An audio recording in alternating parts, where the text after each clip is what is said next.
conversar justamente lo que ocurre con esta situación cuando mujeres viven bajo amenaza. Han hecho todo lo que la autoridad les ha pedido que hagan, que es denunciar, que es ir a carabineros, que es interponer una orden de alejamiento. Todo eso lo han hecho y sin embargo siguen viviendo amenazadas por su agresor. Alejandra González fue quien realizó este reportaje. Ale, y yo creo que aprovechando la presencia de la ministra, también de una abogada especialista en el tema, pero también la presencia de Fernanda, quien es una de las mujeres víctimas de esta situación, quizás sería importante, Ale, ya que tú hiciste esta investigación, ¿cuál es la principal falla dentro de todo el sistema? ¿Dónde es la policía? ¿Es el sistema judicial? ¿Es nuestra normativa? ¿Dónde uno podría tener que apuntar justamente para que esto empiece a cambiar de alguna manera?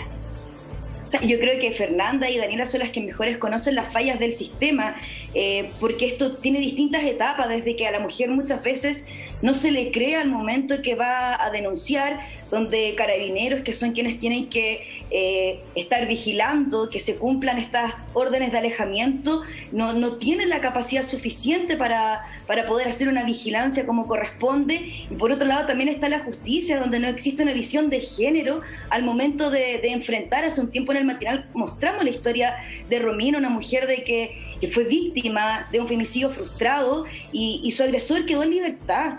Y la jueza le dijo que no era suficiente las heridas, que no habían sido en órganos vitales. Entonces, esas respuestas de los jueces son insuficientes. Está el caso de Norma Quiroga que mostramos en el reportaje y que lamentablemente ella no está aquí hoy día para contar su historia, porque la justicia no la protegió, porque el femicidio, como lo decíamos en el reportaje, es la última etapa de de constantes agresiones que terminan con la muerte de una mujer.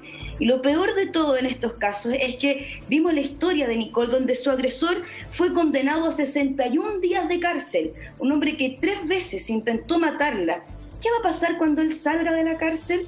Tenemos el caso de Ida, que fue víctima de un femicidio frustrado con 11 puñaladas en el cuerpo. El agresor cumplió su condena, salió 5 años antes por buena conducta. Ella se cambió de región, él llegó a buscarla, la comenzó a perseguir. A pesar de eso, ella hizo las denuncias, no la encontraban. Finalmente Carabineros logró atraparlo, fue detenido y fue condenado a 541 días de cárcel. ¿Qué va a pasar cuando él salga? Bueno, ese es el tema. ¿Quién protege a estas mujeres? Porque hasta el momento no existe protección para ninguna. Y ninguna está a salvo, eso es lo peor de todo. Bueno, un caso similar al que cuenta Alejandra, el que vivió Fernanda, ¿no? Fernanda, ¿por qué no nos relatas más o menos lo que viviste, por lo que tuviste que pasar en circunstancias que tú denunciaste esto 2 veces? Hola, buenos días, Julio. Buenos días.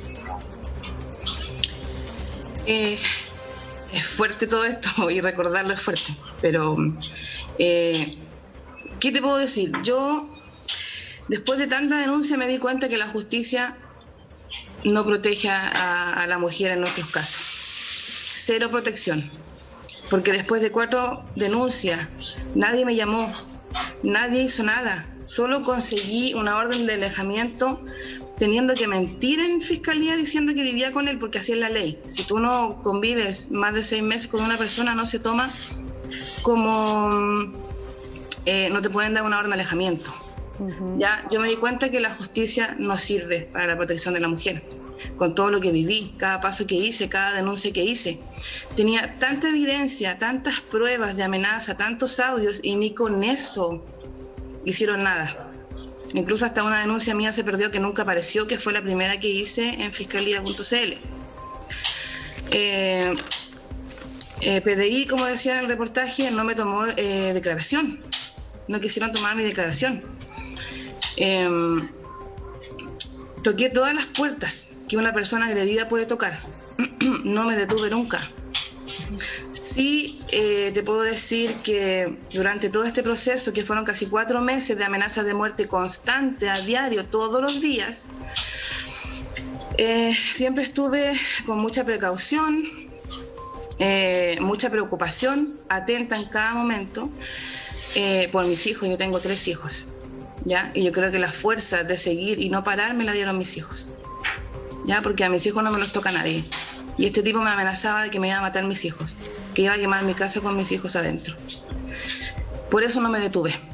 Y por lo mismo, por todos los casos que se han visto, por todas las personas, por todas las mujeres que han muerto por tipos como este, yo no me detuve, porque dije lo voy a hacer por mí y por otras mujeres, porque esto no puede ser, no puede ser. El Centro de la Mujer, horrible.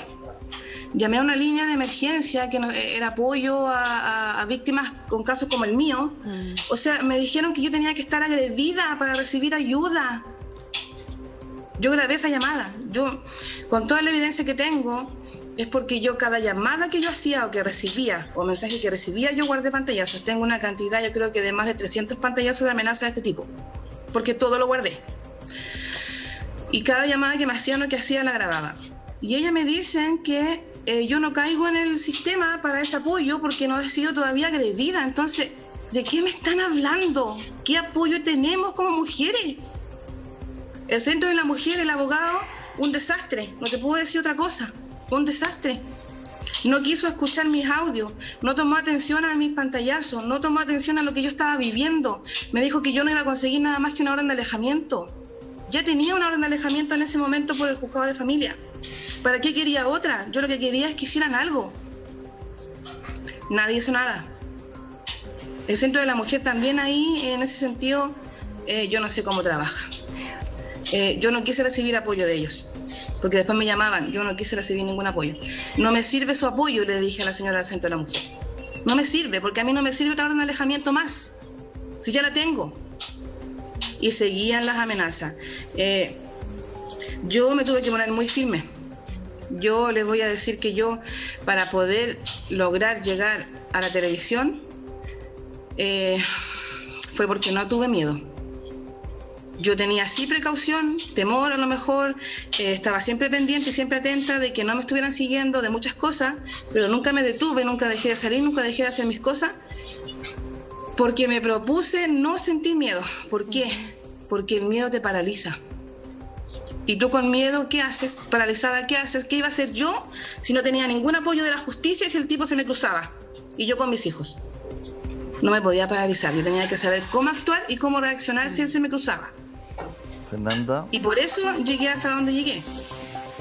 Bueno, aquí es bien importante también, Monse, yo creo, establecer cuándo se inicia la agresión.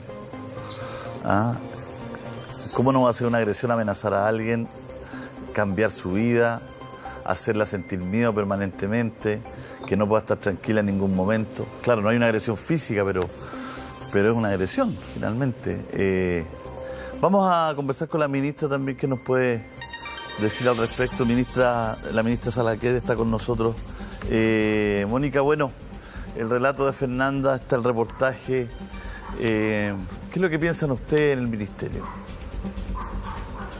Primero que nada, Montserrat, Julio César, quiero comenzar agradeciendo este reportaje y agradeciendo que nos den la oportunidad de conversar sobre un tema tan relevante, tan doloroso, que lamentablemente impacta la vida de miles de mujeres en nuestro país. Miré con atención el reportaje y efectivamente cada una de ellas representa a miles de mujeres. Nosotros el año pasado nomás atendimos a través de nuestros 111 centros de la mujer a 62.000 mujeres.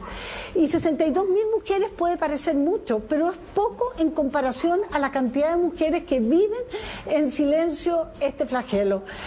Yo, la verdad, Montserrat y Julio César, este es un tema complejo, es un tema que requiere ser abordado de forma multidimensional.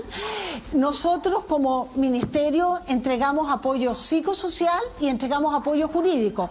Es muy importante porque cuando una víctima lleva el juicio con abogados especialistas en género, hemos podido constatar que los resultados son distintos y nosotros tenemos a través de toda la red del servicio abogados especializados en temas de género.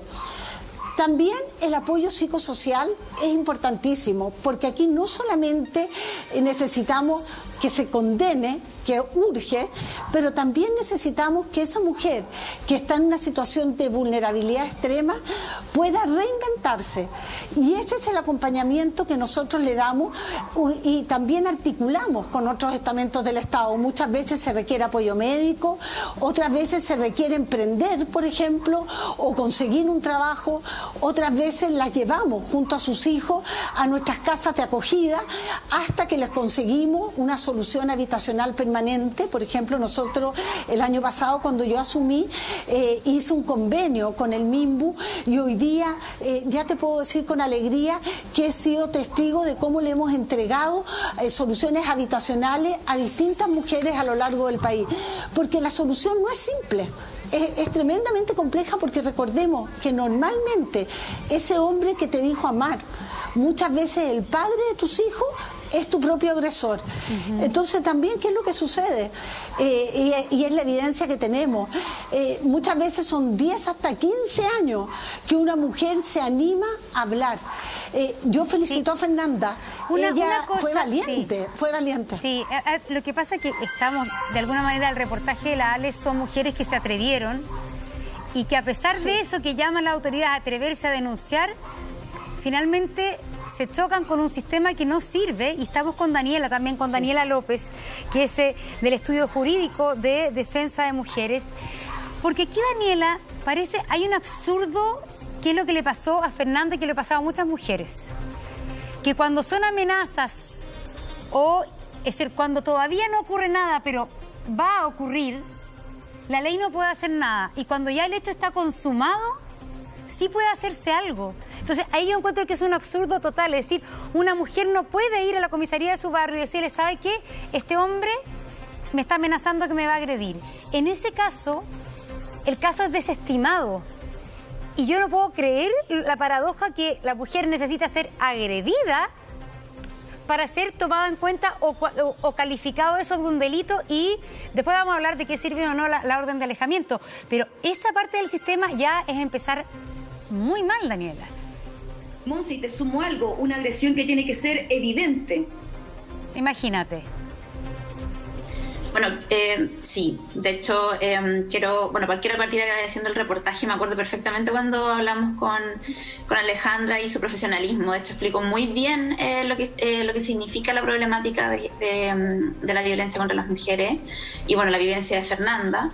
Y yo lo que voy a reiterar por las cosas que se dicen acá es que voy a insistir en que tenemos un Estado fallido y no preparado para esta materia. ¿Por qué lo voy a poder señalar de esta manera? La ley 20.066, Montserrat, efectivamente es una ley muy deficiente, y es la ley que trata la violencia intrafamiliar. En términos de estándares internacionales ya no se denomina violencia intrafamiliar, se denomina violencia doméstica, porque es un fenómeno que principalmente afecta a las mujeres. Las mujeres son las que principalmente están en los lugares domésticos. Bueno, en ese sentido nuestra ley ya se aleja bastante de los estándares internacionales, inclusive de los tratados internacionales que ha ratificado, como la Convención de Belén do Pará, como la CEDAW. De hecho, acordémonos que solo hace, creo, un año ratificamos el protocolo de la CEDAW para que las mujeres puedan acceder a organismos internacionales cuando el Estado les falla, como en muchos de estos casos.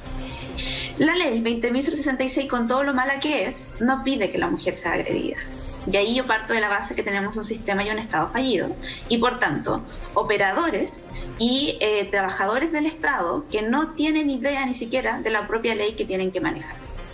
El artículo 7º de la ley 20.066, que cumple tanto para tribunales penales como para tribunales de familia, establece lo que se denomina la situación de riesgo. Y la situación de riesgo lo que te pide es que una mujer se encuentre bajo amenaza, y da ejemplos que no son taxativos. ¿Qué significan no taxativos? Que no son solo los ejemplos de la ley. Entonces te dice, si existen más denuncias anteriores, como por ejemplo el caso de Fernanda y muchas mujeres de este reportaje, con eso solo basta para otorgar inmediatamente la medida cautelar, con el solo hecho.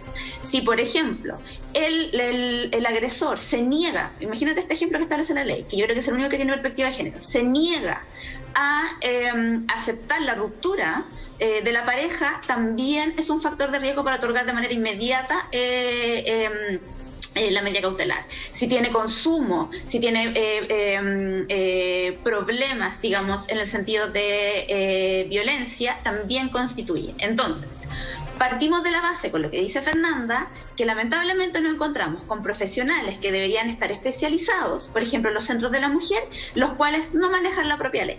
Porque si supiéramos el artículo 7º, a Fernanda ya la podríamos haber hecho cosas por ella y no tendríamos que haberle dicho o haberle entregado la respuesta muy, digamos, y disculpa que lo voy a decir, pero es demasiado burdo. ¿Cómo se le va a decir a una mujer que vive, digamos, una violencia? Ojo, que esto es lo más importante que creo que ojalá podamos dialogar. La diferencia de los delitos de género o de la violencia de género hacia las mujeres es que ocurre en espacios privados. ¿Qué significa eso? Que no tengo los típicos testigos. Claro. No tengo las típicas pruebas. Entonces, por ejemplo, Montserrat o Julio César, si tú vas y te roban tu celular, o vas en la calle y eres objeto de un hurto o de un robo, lo más probable es que Fiscalía pida, o la diligencia investigativa, pidan cuáles son las cámaras de ese lugar, si existieron testigos, quizás ustedes mismos lograron que alguien los ayudara o no, esa misma persona va a ir a declarar.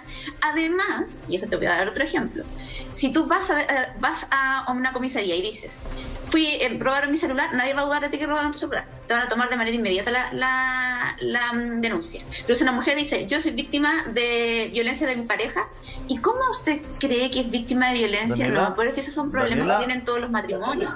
Daniela, pero aquí estamos, en el caso de Fernanda al menos, ella tiene las grabaciones, tiene los pantallazos, tiene todo. Se podría haber hecho mucho con ella, excesivamente mucho con ella. Claro, ese es mi punto, ¿no? Porque, claro, tú tienes toda la razón, ¿no? Y por eso es violencia doméstica en la mayoría de los lugares, ¿no?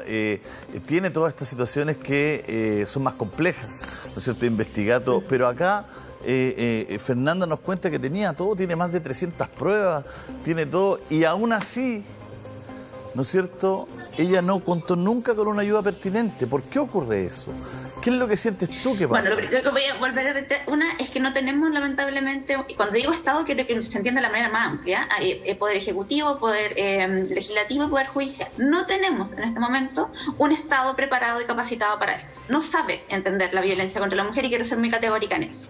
¿Y por qué lo voy a hacer de esa manera? Porque, por ejemplo, ni la PDI ni Carabineros tiene facultades, ni siquiera, digamos, después de la denuncia en tribunales, de hacer un examen de admisibilidad de si esto es denuncia o no es denuncia.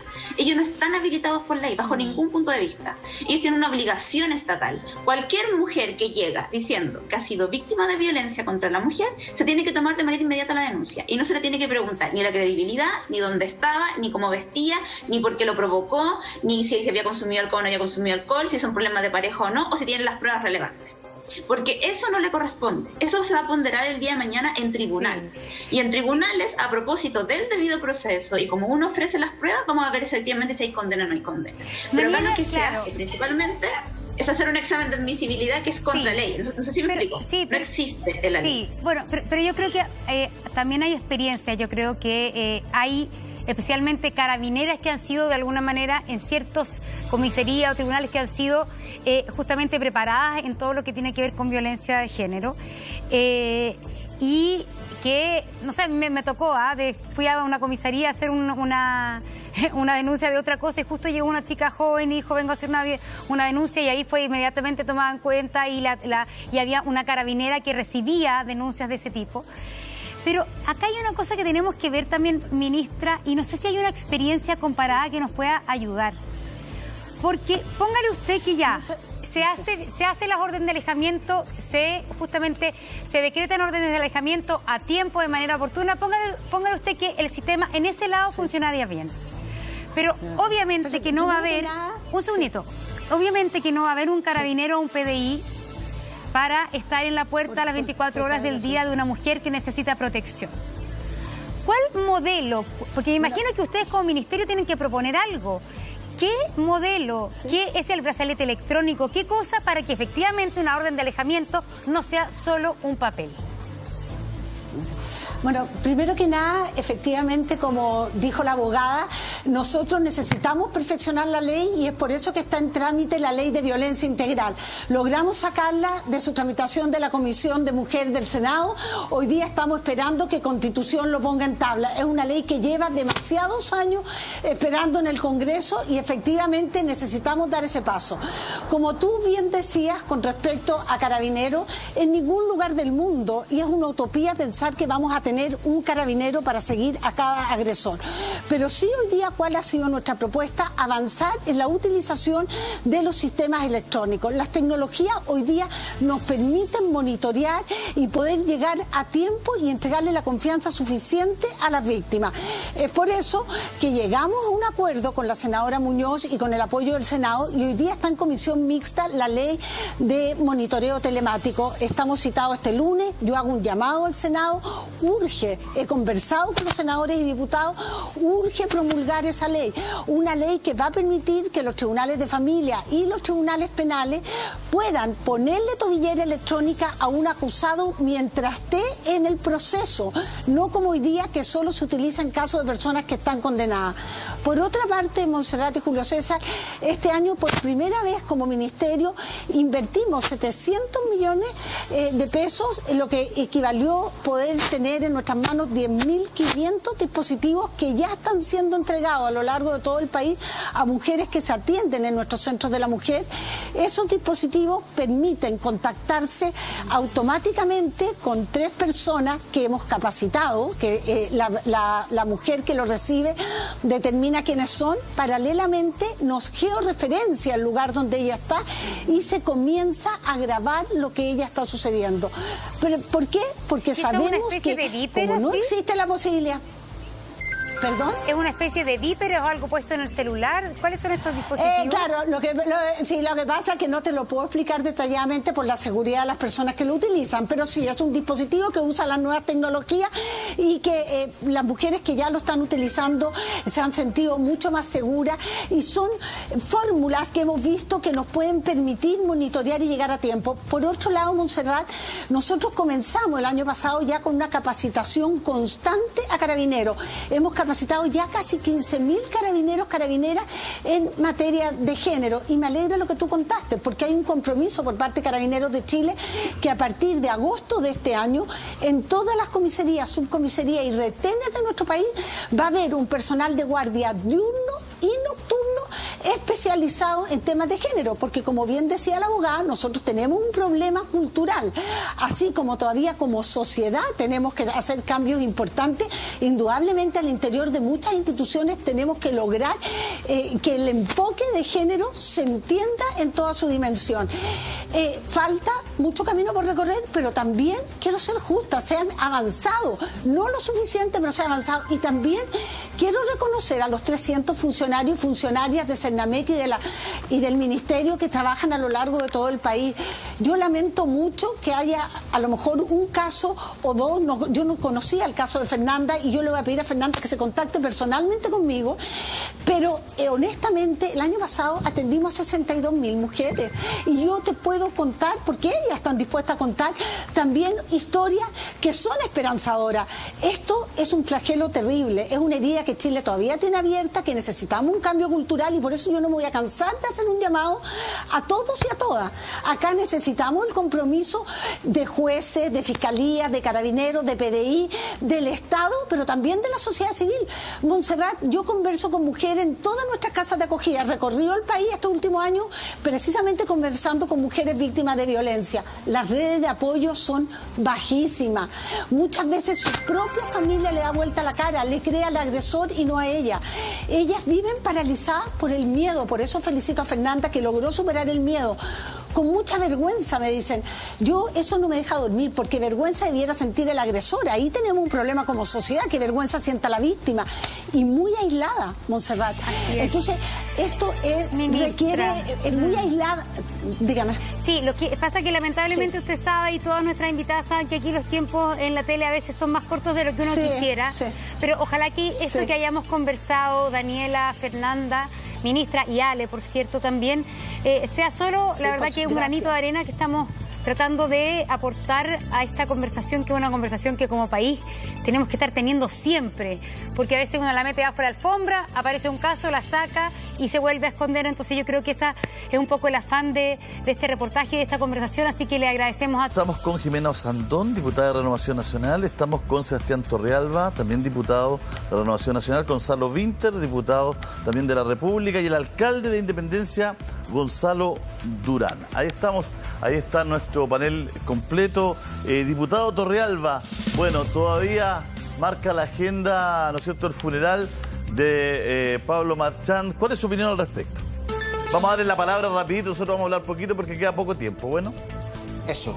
Bueno, muy buenos días, gracias por la invitación. Me parece que lo que pasó con Pablo Marchand, que fue declarado por Héctor Yaitul que estaba en un acto de sabotaje, la verdad es que es muy complejo, porque hoy día aquí hay una organización que públicamente le declara la guerra al Estado chileno, y me parece que eso es muy grave. Me parece que Héctor Yaitul, que es el líder de la CAM, de una de estas organizaciones, la verdad que no esté hoy día con una orden de detención me parece bastante inaudito, toda vez de que anuncia por la prensa ataques en la Araucanía. Ya hay más de 60 ataques desde el día de la muerte de Pablo Marchand, y me parece que aquí hay una situación muy compleja y que el Estado y sobre todo la Fiscalía debe actuar con mucha rapidez para detener a aquellas personas que le han declarado la guerra al Estado chileno. Pero ¿por qué específicamente usted dice que en este momento debiera ser tomado detenido el dirigente de la CAM? ¿Cuál específicamente? Porque públicamente él declaró que luego de la muerte de Pablo Marchand en un acto de sabotaje, es decir, un acto de terrorismo, ellos iban a, digamos, a cobrar lo que había pasado, y desde ese día han habido más de 60 ataques en la Araucanía. El líder de la CAM públicamente es el señor Yaitul, y una persona que le declara la guerra y dice y adelanta que van a haber ataques terroristas en la Araucanía debe tener una orden de detención, y la Fiscalía debe actuar lo más rápido posible, porque es inaceptable que alguien públicamente le declare la guerra al Estado chileno y simplemente no pase nada con él. Gonzalo Vinter. Hola, ¿qué tal? ¿Cómo están? Buenas Saludar tardes. a Gonzalo, a Jimena, a Sebastián, Julio César y Monse. Gracias. No, yo lo primero que quiero hacer es un llamado a ser muy cuidadoso con los hechos. Yo he revisado toda la prensa al respecto y creo que algo que me queda claro es que lo más probable es que ninguno de nosotros 6 tenga claro qué pasó esa noche, a menos que tengamos información muy privilegiada que no haya circulado en los medios de prensa, porque las versiones que hay son bastante confusas, y al menos a las que hemos accedido a través de la prensa son las de los carabineros, y de hecho son contradictorias entre ellas. Entonces yo llamaría a tener mucha cautela. Ya mucha gente se metió en muchos problemas en el caso Catrillanca por haber dicho cosas que eran simplemente falsas, por haber creído en las versiones de carabineros. Lo mismo con el caso de la operación Huracán. Segundo, yo quiero solidarizar con todos quienes padecen este conflicto ya centenario, y más que centenario, entre el Estado de Chile y el pueblo nación mapuche. Y con eso me refiero a la familia de don Seferino, me refiero a la familia de Pablo Marchand, me refiero al pueblo mapuche en general y a los habitantes de la región de la Araucanía, provincias de Malleco, Cautín, ¿cierto?, Arauco, en la región del Biobío, etc. Pero también quiero señalar, y también comentarle a Sebastián que a la Fiscalía de Chile, al Ministerio Público, ganas de encarcelar a Héctor Yaitul no le han faltado. Héctor Yaitul lleva muchos años en juicios permanentemente ininterrumpidos, entra y sale de la cárcel, pero permanentemente, así que puede estar tranquilo con eso. Sí quiero comentar que la situación de la coordinadora Arauco-Malleco no es nueva. La coordinadora Arauco-Malleco se ha declarado en guerra no contra los chilenos, sino más bien contra la industria forestal. Yo diría que desde principios de los años 90, ¿ya? Y creo que sí, que esta situación que es dramática para los chilenos, tenemos que ponerle al menos 2 contextos, si me lo permiten. 2 contextos nomás, que nos van a llevar a soluciones distintas, porque las que hemos implementado hasta ahora nos han llevado a fracasar. Un dato para que los chilenos y chilenas lo tengan. La totalidad de lo que llamamos territorio mapuche, es decir, tierras que son consideradas indígenas, son 600.000 hectáreas. Solamente la familia Mate tiene 800.000. Solamente la familia Angelini tiene 1.200.000 para la industria forestal. Segundo, esas tierras no son de una época ancestral, de la época de Pedro Valdivia, cuando llegaron los españoles, como decía el flaco. No, son parte de los remates que hizo la Cora en la contrarreforma agraria durante los años 70 y 80. ¿Ya? Es un conflicto ancestral, es un conflicto que tiene un par de décadas, 3, 4 décadas.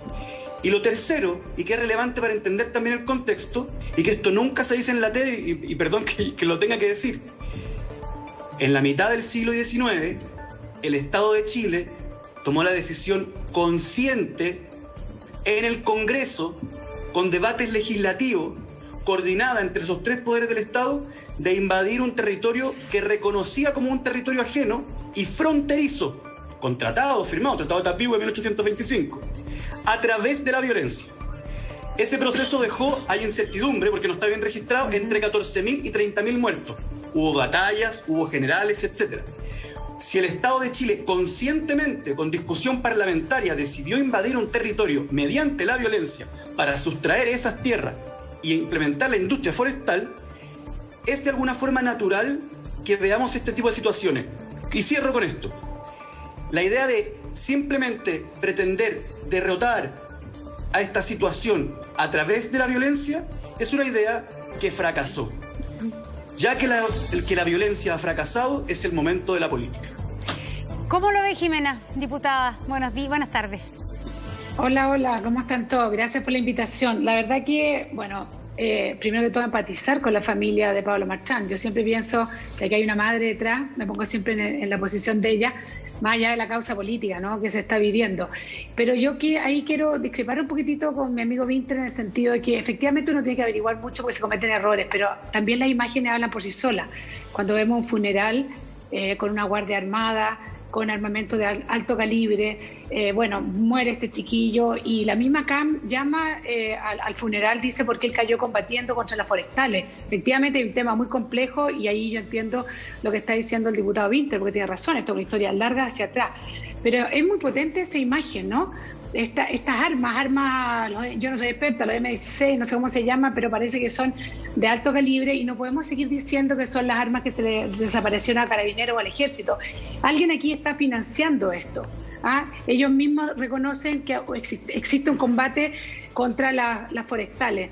Entonces, y además si sumamos lo que hasta hace pocas semanas vimos en Coyipulli, creo que era, que es digno de replay de una película de terror, las torturas que existieron entre las mismas personas del pueblo mapuche por el tema de las drogas y las armas también.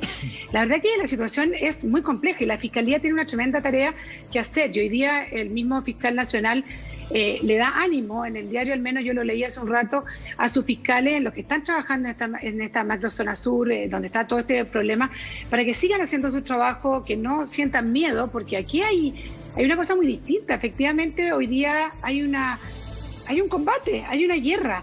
Hay muchos parlamentarios que están pidiendo estado de sitio y yo creo que en un minuto, en una de esas se va a tener que llegar a eso, porque hay que de alguna forma solucionar el problema. La lucha armada claramente no es lo que corresponde, pero ellos hablan del combate, ellos mismos están llenos de armas y la están usando. Entonces, mira, qué ganas de tener la solución.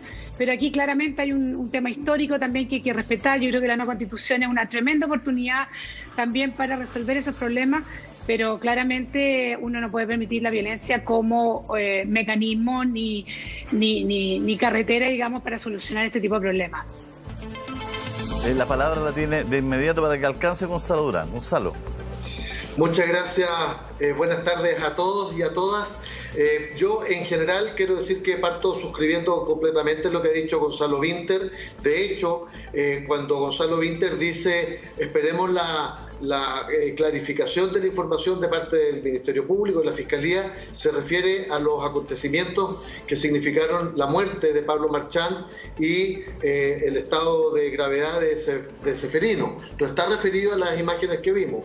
Y en ese sentido yo comparto plenamente con él, porque ya hemos visto que en otras oportunidades se dan ciertas cosas que después no son. El caso más emblemático, por lo menos del último tiempo, es el de Camilo Catrillanca. Quiero recordar un senador de la la República, contando de los enfrentamientos, mostrando unos vehículos baleados, y después se comprobó que todo ese enfrentamiento no existió. Por eso es tan importante que las autoridades, todos, seamos muy cautelosos y esperemos el pronunciamiento de una investigación independiente del Ministerio Público. Respecto a las imágenes que se mostraron, efectivamente yo creo que son imágenes complejas, son estremecedoras, y creo que dan cuenta de cuál es el camino por el cual este gobierno ha intentado resolver el problema, que es por el camino de la militarización. Yo no sé si ustedes se acuerdan, al inicio del gobierno del presidente Piñera, hizo una puesta en escena en que sale el propio presidente con un destacamento atrás de cientos de personal de carabineros equipados como para una guerra. El comando Jungla. El comando Jungla, efectivamente, y diciendo, bueno, nosotros vamos a resolver el problema de la Araucanía. Eso fue. Y entonces estas imágenes que nosotros vemos, que son estremecedoras, bueno, son expresión del clima que se ha instalado, y por eso yo quiero reivindicar esta idea de que lo que se requiere no es estado de sitio, no es más militarización, que no solo fracasó, sino que además, al revés, incrementó un clima de beligerancia que nos tiene en esta condición. ¿Qué creo que hay que hacer? Por supuesto, ya se ha dicho, diálogo político. Segundo, la nueva Constitución creo que tiene que hacer un reconocimiento constitucional a los estados originarios, la declaración de un estado plurinacional. Y tercero, bueno, por supuesto que prime el Estado de Derecho y que las cosas judiciales no se resuelvan con montaje. Y finalmente tenemos que tener una discusión de fondo como país respecto a la situación de las forestales. No solo porque buena parte de esas tierras fueron adquiridas en dictadura, sino además porque efectivamente parte de esas forestales están en lugares que están debidamente acreditados como parte de lo que fueron tierras mapuches, y adicionalmente porque hay una lógica extractivista a través de esta actividad económica que va en contra no solo de la posibilidad de usar las tierras, sino en contra de una cosmovisión mapuche. Y por eso creo que es tan importante que las propias forestales se dispongan a que cambien las reglas del juego entre todos y que pongamos en el centro el reconocimiento que los pueblos originarios merecen. Tenemos que hacer un pequeño alto, les pedimos disculpas a los cuatro, pero estamos en eso, Monse. Claro, yo creo que es súper importante, que yo creo que aquí hay un tema, hay que, de alguna manera, yo creo en el diálogo, hay que sentar en la mesa, y en esa mesa tienen que estar las forestales, en esa mesa tiene que estar el mundo mapuche, que hay un mundo mapuche más radicalizado y otro que no va por la vía justamente de la radicalización. Hay muchos mundos que tienen que estar ahí y en algún momento llegar a alguna mesa común, ¿no? Marbella, adelante, Julito, tremendas novedades aquí en Casa Chile S.p.A. Muchas gracias. Le vamos a dar 30 segundos a cada uno para poder redondear, partiendo por el diputado Torrealba. Diputado. Julio César, primero me parece muy bien la explicación que dio el diputado Winter, pero nada de esas explicaciones que él dio justifican el terrorismo brutal que hoy día hay en la Araucanía. Y por lo tanto, aquí lo importante es que el Estado de Chile empiece a combatir a el terrorismo como corresponde, con la fuerza que le da la ley. Y eso es importante de que el gobierno y el Estado de Chile lo tenga claro. Al terrorismo no se le combate con bombas de agua. Ahí están, 30 segundos, le toca a Gonzalo Winter. Sus 30 segundos, Gonzalo. No, lo que pasa es que yo creo que si uno tiene la intención real de solucionar un problema, lo primero que tiene que hacer es creer entenderlo. Entonces, cuando yo trato de dar explicaciones históricas y de contexto, justamente nos llevan a entendamos el problema y luego evaluemos soluciones. Y yo lo que le quiero transmitir al diputado Torrealba es que sí, legalmente él tiene toda la razón, pero yo le entrego un diagnóstico. Creo que el Estado de Chile va a fracasar si intenta vencer a estos grupos solamente por la fuerza. Así como creo... Escucha, está tan buena e interesante la conversación, que realmente no le hace mérito a las ideas de cada uno estos 30 segundos así en la tele. La tiranía de los tiempos en este caso, no del rey. Vamos a ir con los 30 segundos de Jimena. Nosotros también vamos a tener que replantearnos porque siempre estamos dando las mismas explicaciones. Sí, yo creo que 30 estamos fallando ahí. Jimena. Bueno, no, yo solo creo que lo que dijo Monserrat es muy lógico. Tenemos que volver a la mesa de diálogo El ministro Moreno, no sé si usted se acuerda, cuando fue ministro de Desarrollo Social comenzó mesas de diálogo que no sé por qué de repente se terminaron, porque existe una gran parte de la población mapuche que no está por la vía de las armas. De hecho, ver la señora de Don Celestino, un hombre que está muy grave, ella no quiso hacer declaraciones ni nada, probablemente por prudencia, pero también puede ser por miedo. Así que yo creo que el diálogo es la primera puerta para empezar a solucionar los conflictos, claramente. Gonzalo Durán, alcalde. El presidente Piñera le declaró la guerra a la Araucanía y la perdió.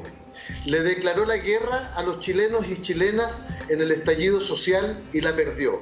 Por eso la lógica de Sebastián, del diputado Sebastián Torrealba, del combate es una lógica que hay que dejar atrás. Hay que volver a la lógica del diálogo, del reconocimiento de nuestros pueblos originarios, de enfrentar el tema de las tierras, de terminar con una lógica extractivista de las forestales y construir una nueva forma de... Muchas gracias a los cuatro. Ojalá nos entiendan esta vez una vez más. Pero tenemos